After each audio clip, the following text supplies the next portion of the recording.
Historia de Jabobo. Tomo 1. Volumen 2. Primer libro de los reyes de Jabobo. Capítulo 5. Creación del estado de Jabobo. Como ministro de los recursos naturales, nombró a Gabriel Sarabia. Como ministro de Agricultura, Ganadería y Pesca, nombró a Aladín Alavi. Como ministro de Publicidad, nombró a Alexander Shimshen.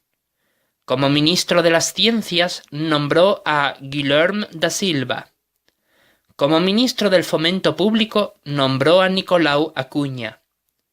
Como ministro de Economía y Hacienda, nombró a Adrien Juan. Como ministro de Defensa Exterior, nombró a Rosamond Leub. Como ministro de la Defensa Interior, nombró a Alexander Bradley. Como ministro de la Salud Pública, nombró a Martinho Teixeira.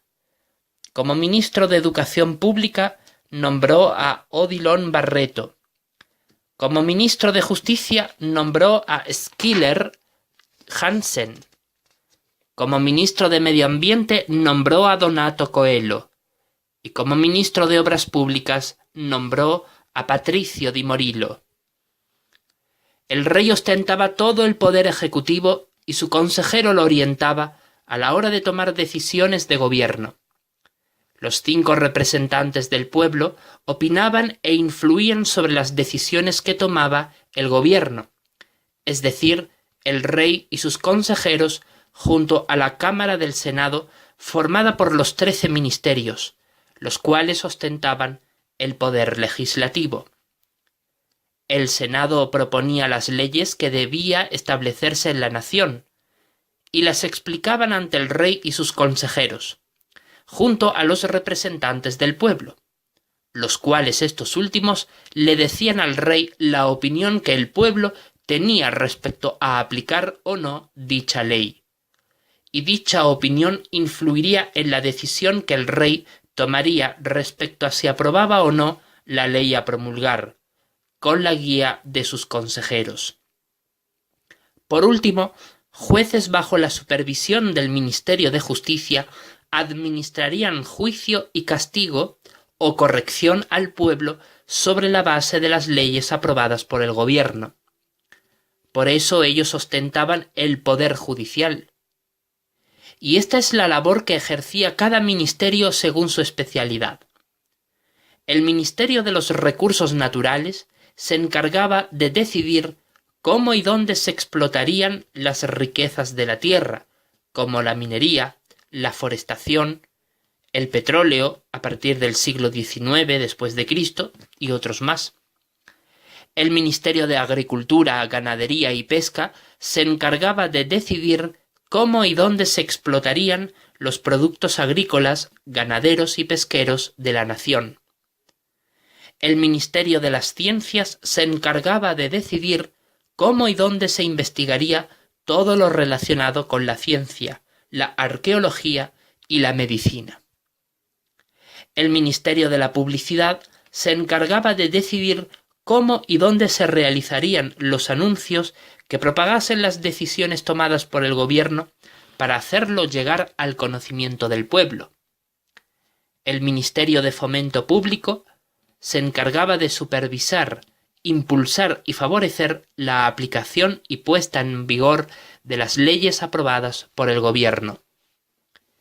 El Ministerio de la Economía y Hacienda se encargaba de administrar todos los recursos monetarios obtenidos a través de los impuestos y los beneficios económicos originados por las actividades productivas y mercantiles de la nación.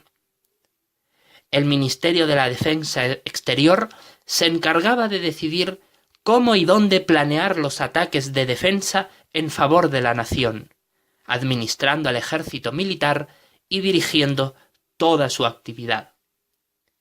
El Ministerio de la Defensa Interior se encargaba de decidir cómo y de qué maneras el Estado defendía la seguridad ciudadana y mantenía el orden público persiguiendo la delincuencia y el crimen.